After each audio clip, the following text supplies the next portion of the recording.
मंगला आजी आणि भोपळ्याची युक्ती. मंगला आजी अँड द पंपकिन ट्रिक. एका सुंदर गावात जिथे हिरवीगार झाडे आणि रंगीबेरंगी फुले होती, तिथे मंगला आजी राहत होती.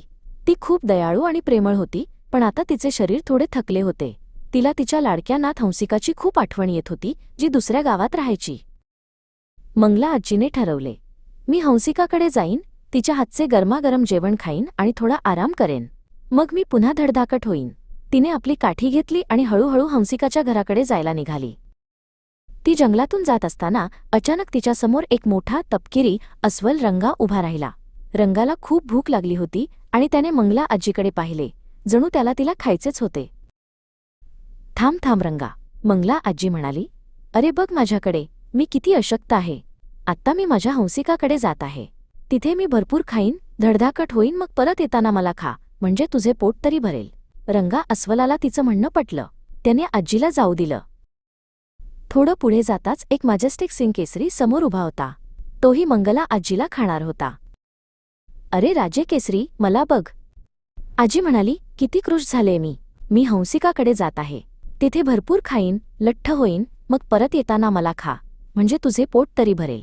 केसरी सिंहालाही तिचं म्हणणं पटलं. त्याने म्हातारीला जाऊ दिलं.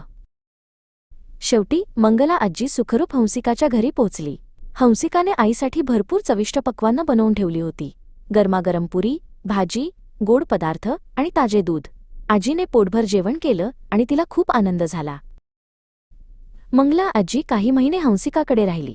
ती रोज पौष्टिक जेवण खाऊन आणि आराम करून खूप धडधाकट झाली होती. तिचे गाल भरले होते आणि ती आनंदी दिसत होती. पण आता घरी परतायची वेळ झाली होती.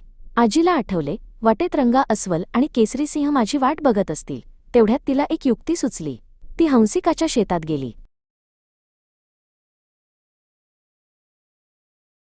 तिने एक मोठा गोल भोपळा निवडला. तिने त्यात हातपाय मावतील एवढी मोठी पोकळ जागा केली आणि स्वतः आत बसली. भोपळा गोलगोल फिरत फिरत जंगलातून गेला. रंगा आणि केसरी समोर उभे होते, पण त्यांना तो भोपळा पाहून कळलंच नाही की त्यात मंगला आजी आहे. अशा रीतीने मंगला आजी चतुराईने भोपळ्यात लपून जंगल पार करून सुखरूप आपल्या घरी परतली. रंगा आणि केसरी मात्र तिची वाट बघतच राहिले. युक्ती, धीर आणि हुशारीनेच मंगला आजीचे प्राण वाचले.